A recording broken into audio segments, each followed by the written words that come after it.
Eu fui à igreja por muitos e muitos e muitos e muitos anos e ninguém nunca me falou que os meus pensamentos estavam conectados com a minha vida. Eu não sabia que eu podia pensar os meus pensamentos ou escolher os meus pensamentos. Eu não tinha ideia que se eu estivesse com um pensamento que não era correto, eu não precisava continuar pensando naquilo.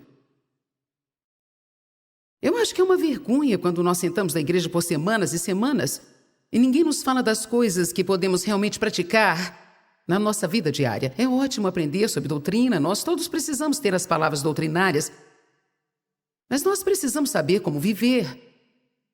Nós nunca teremos o tipo de vida que Deus quer que tenhamos se não soubermos o que devemos fazer com os nossos pensamentos. Provérbios 4:23 diz: guarda o vosso coração com toda a diligência, pois dele procedem as fontes da vida. Agora, alguns pontos que não podemos perder aqui.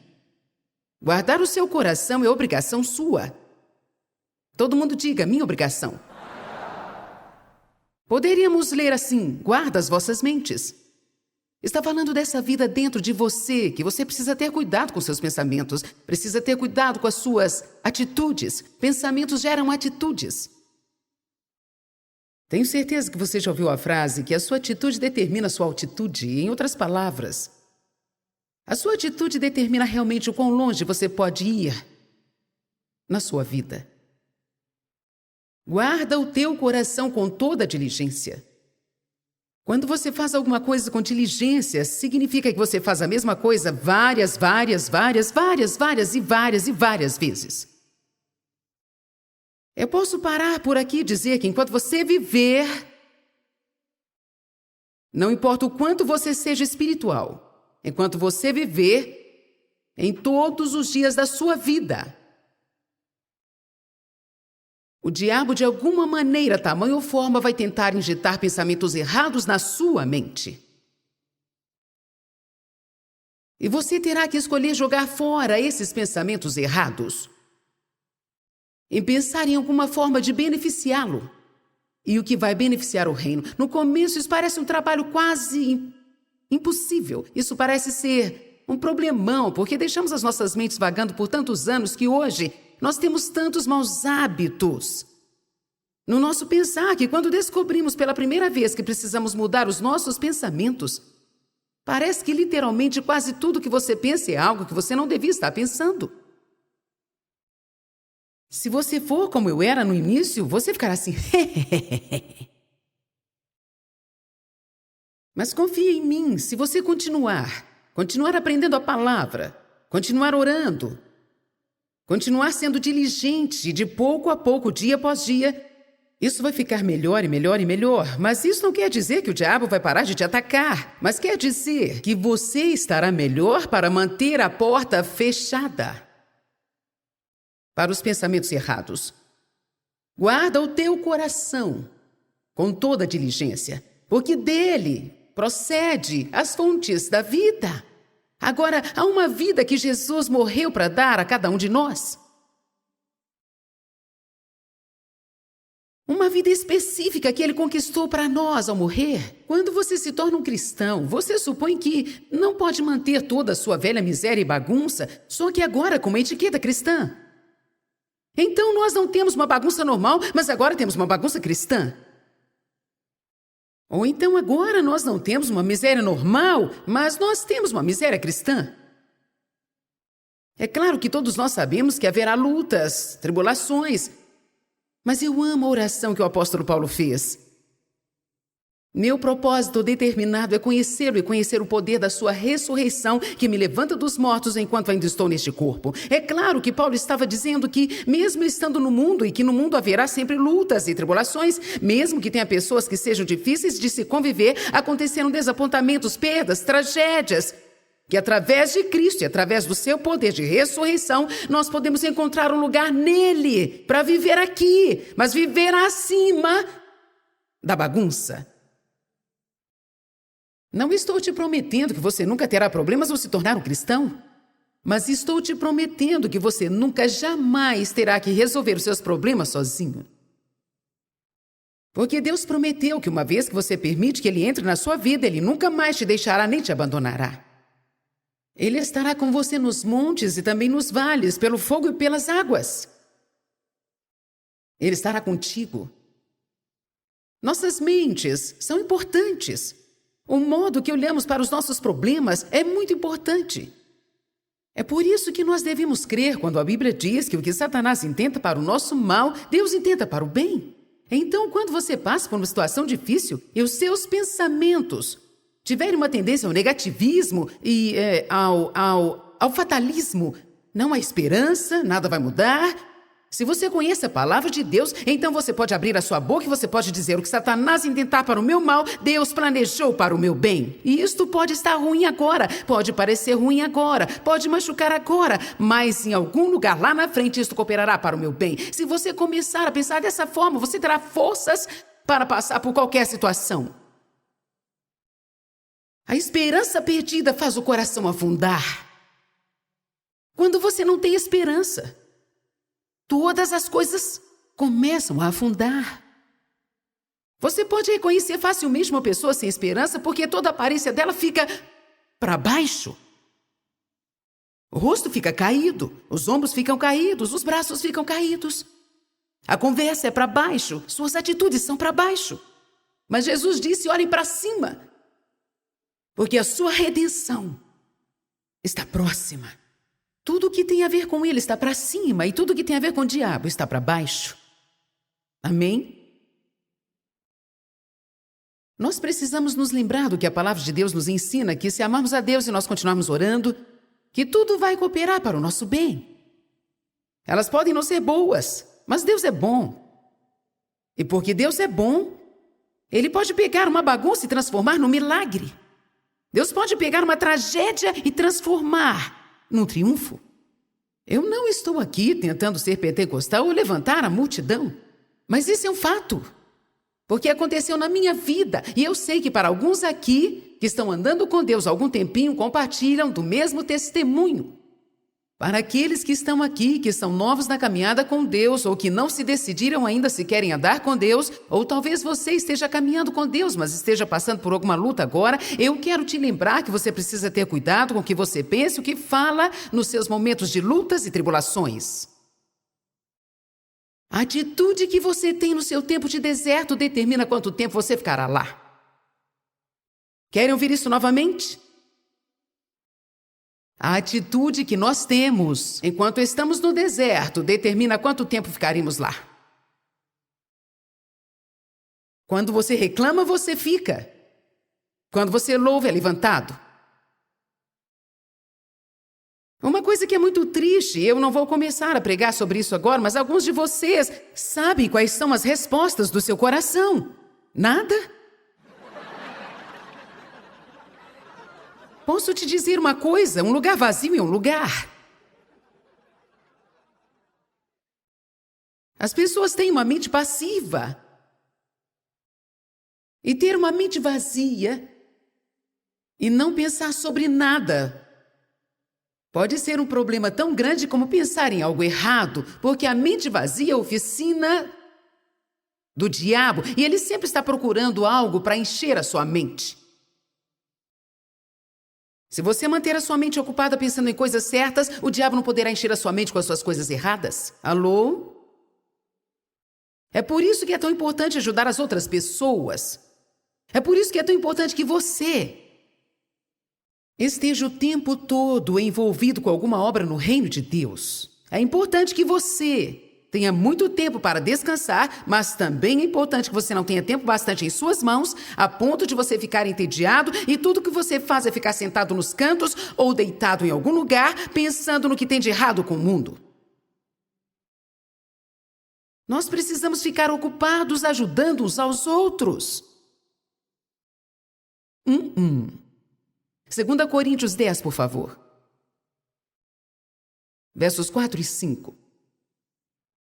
Essa noite eu tenho que tentar lançar o fundamento sólido sobre a importância da mente, a importância dos seus pensamentos, porque eu não quero só presumir que todo mundo sabe disso. Teve uma época que eu também não sabia disso, e deve haver pessoas aqui que não sabem disso, e com certeza tem pessoas assistindo pela televisão em várias partes do mundo que nunca ouviram falar que os pensamentos estão conectados com o que está acontecendo em suas circunstâncias. Pois as armas da nossa guerra, verso 4 diz, estamos numa guerra. Você poderia dizer, eu estou numa guerra. Pois as armas da nossa guerra não são armas físicas de carne e sangue. E se elas não são armas físicas, se elas não são armas carnais, então devem ser armas espirituais. Uma arma natural pode ser vista e pode ser carregada, mas uma arma espiritual não pode ser vista. Você possui armas para usar contra o seu inimigo, mas elas não são visíveis. São poderosas da mesma forma, mas não podem ser vistas pelos olhos naturais. É por isso que muitas pessoas nunca entendem direito sobre a batalha espiritual. Elas são poderosas perante Deus para derrubar e destruir todas as fortalezas. O próximo versículo vai nos falar que esta fortaleza da qual estamos falando tem algo a ver com a mente. E que nós derrubamos argumentos, teorias, questionamentos. Por onde passa todas essas coisas? Pela sua mente. Você já teve um argumento consigo mesmo? Deus já te direcionou a fazer alguma coisa e você pensou numa maneira de sair fora? As pessoas têm tanta teoria sobre Deus que elas não conseguem acreditar nele. Então nós derrubamos argumentos, teorias, questionamentos e toda atitude orgulhosa que se levanta contra o verdadeiro conhecimento da palavra de Deus, a Bíblia. E nós levamos todo o pensamento cativo. E todo o propósito cativo à obediência de Jesus Cristo. Para falar curta e abertamente, o que você precisa fazer é conhecer muito bem o que está escrito neste livro, muito bem. Isso poupará seu tempo. Se você quiser ser um cristão vitorioso, você terá que ler e também estudar. E você terá também que dedicar tempo, também investir tempo, educando a si mesmo. Alguém aqui gostaria de consultar com um médico que um dia fez uma oração e se tornou médico e começou a consultar as pessoas? Alguém gostaria de ir a um dentista assim? Não. Quando nós queremos obter a ajuda de alguém, nós procuramos os grandes profissionais, nós procuramos os mais capacitados, nós procuramos as pessoas experientes. Sabe de uma coisa? Você pode fazer a oração do pecador e se você realmente for sincero no seu coração, Jesus entrará no seu coração. E você será salvo por causa do sangue de Cristo, porque você creu em Jesus e entregou a sua vida a Ele. Mas você não aprenderá a andar em vitória enquanto estiver aqui nesta terra se não conhecer este livro. Você não andará em vitória enquanto estiver aqui se você não aprender o que está escrito neste livro e não só aprender, como também aplicar isso à sua vida. Você pode até vir às reuniões, você pode vir à igreja, você pode ouvir a palavra, e você pode ter tantas coisas escritas, e grifadas, e estreladas, e canetinhas de tantas cores na sua Bíblia, que você parece até um teólogo da igreja. Mas isso ainda não quer dizer que você sabe alguma coisa. A única maneira de sabermos de alguma coisa é olhando para o que fazemos. Amém? Você precisa saber disso, e quando você começar a saber disso, então quando o pensamento passar pela sua cabeça que não estiver de acordo com isso, você saberá que é uma mentira. Saberá que é um engano. Você saberá que é Satanás tentando encontrar uma entrada na sua vida, e então você toma uma decisão. Eu não estou pensando isso. Você lança fora essas imaginações, essas teorias e questionamentos, e você traz cada pensamento cativo à obediência de Jesus Cristo. Bem, eu não sei como fazer isso. É por isso que estamos aqui hoje. Uma das coisas que eu tento ensinar as pessoas a fazer é, se você estiver pensando algo e você disser alguma coisa em voz alta, você interrompe esse pensamento. Então, se você ainda não chegou ao ponto em que você pode simplesmente parar de pensar em algo, então quando você estiver pensando a coisa errada, comece a dizer uma coisa certa, e isso vai interromper aquele pensamento. E poderá pensar outra coisa. Por isso é importante conhecer a palavra de Deus e aprender como falar a palavra bem alto, bem alto. Quando o diabo disser para você que você estragou a sua vida bastante e demais, é o fim da linha para você. É quando você precisa conhecer Jeremias 29:11. Você precisa abrir a sua boca e dizer: a Bíblia diz que Deus tem pensamentos e planos bons para mim, que Ele tem um futuro planejado verdadeiramente para mim. Para mim. A Bíblia diz que eu posso deixar as coisas que para trás ficam e posso prosseguir para as coisas boas que estão na minha frente. Então, diabo, você é um mentiroso e, embora eu tenha cometido erros, eu tenho um futuro. Mas se você não souber disso, então você vai ficar...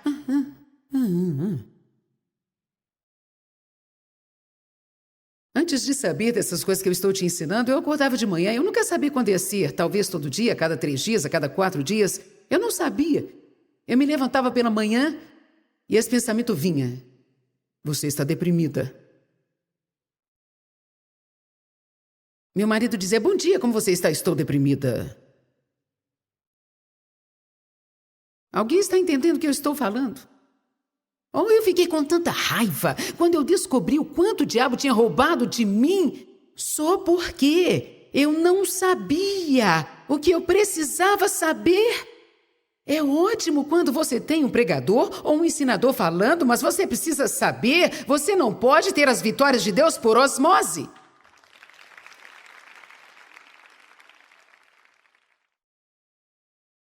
Satanás procura realmente construir fortalezas na nossa mente. Ele é um mentiroso. Ele apenas mente ou distorce a verdade, se tornando uma mentira. E ele tenta enganar as pessoas, ele tenta fazê-las acreditar em coisas que não são verdadeiras. E isso que significa o engano, significa que você pensa que algo é verdadeiro, mas na verdade não é.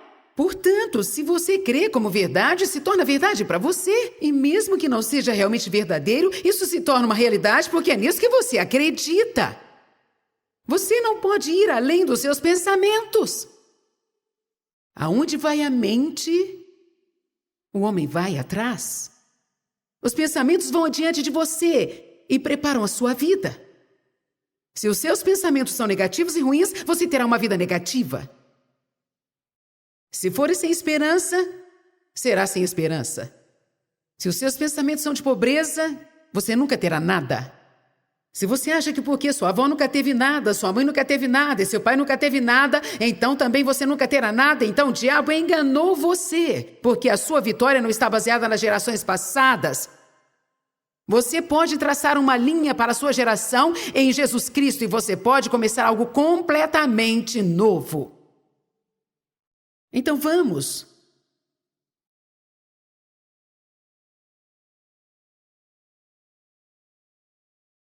Nós temos armas com as quais podemos derrotar Satanás.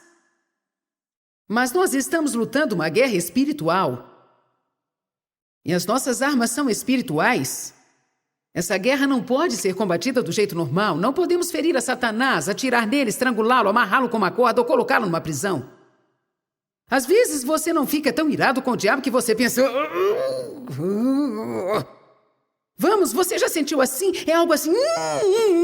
Você se sente tão frustrado porque você pensa: se eu soubesse o que fazer... E tudo que nós temos que fazer é ler a Bíblia. Às vezes nós pensamos: bem, glórias, eu vou lutar uma guerra espiritual agora. E nós ficamos tão machucados e entramos em um grupo e começamos a dizer: eu te repreendo. Vai embora agora! Sai agora, vai embora!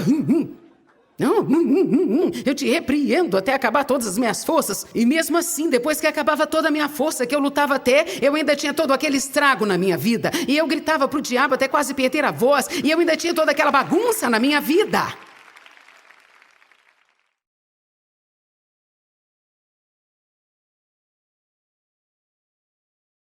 Sim, podemos resistir o diabo e ele tem que fugir, mas você não pode citar só a metade do versículo. Tiago 4,7 primeiramente diz: sujeitai-vos a Deus, resisti o diabo e ele fugirá de vós. Então vamos. Como Jesus fazia guerra espiritual? Eu amo Atos 10:38, eu penso sobre isso quase todas as manhãs. Veja como Deus ungiu a Jesus de Nazaré com o Espírito Santo e poder, e ele andou fazendo bem.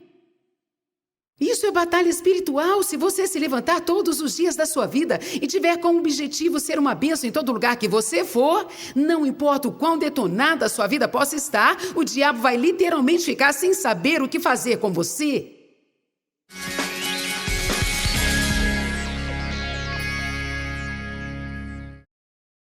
Os nossos pensamentos realmente fazem diferença e a minha vida foi mudada quando eu descobri isso. Eu me lembro quando eu não conseguia fazer nada com o que eu pensava.